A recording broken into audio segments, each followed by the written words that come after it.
A day in my life as a salonista dito sa Saudi Arabia. Kunwari pa yan siya, kanina pa yan gising. Sige na, bangon na tayo. Ito nga pala yung view namin guys, nasa second floor kami. Padaan, magluluto na ako.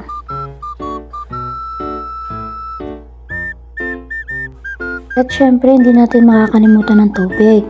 Kasi ka-pace life tayo. Kahit napakalamig, nakasando pa rin. Sige. Ayan nga, at hinihintay na natin uminit ang ating pan.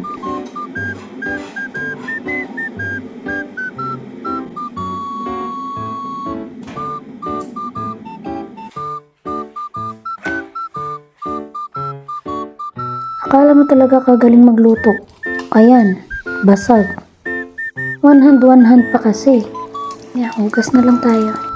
At dito, hinihintay na natin maluto, ma-crispy, syempre. At ipapalaman natin siya sa ating tinapay. At ito, pumunta ako sa kwarto, kumuha ako ng jacket kasi napakalamig talaga ngayon. Winter na winter dito sa Saudi Arabia. Grabing lamig. Nilamig yarn. Ito lang nga pala yung lunch ko. Naparami ako ng kain kagabi kaya tinapay muna tayo ngayon. Kape-kape!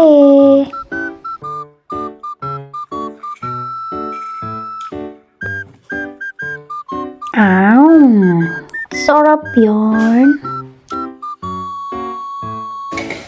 Natapos na nga akong kumain ay maghuhugas na ako.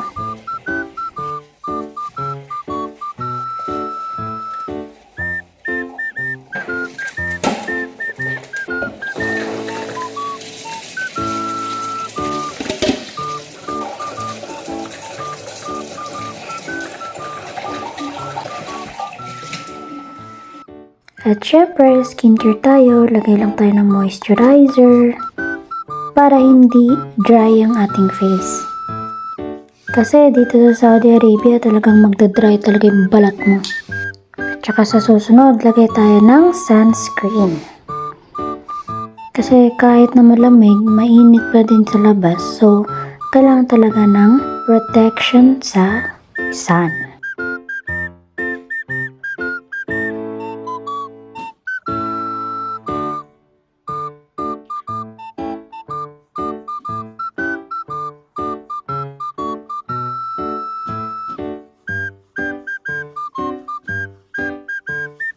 Yan, papatuyo na tayo ng buhok natin. Bumadali na ako dito kasi tinatawag na kami ni ate.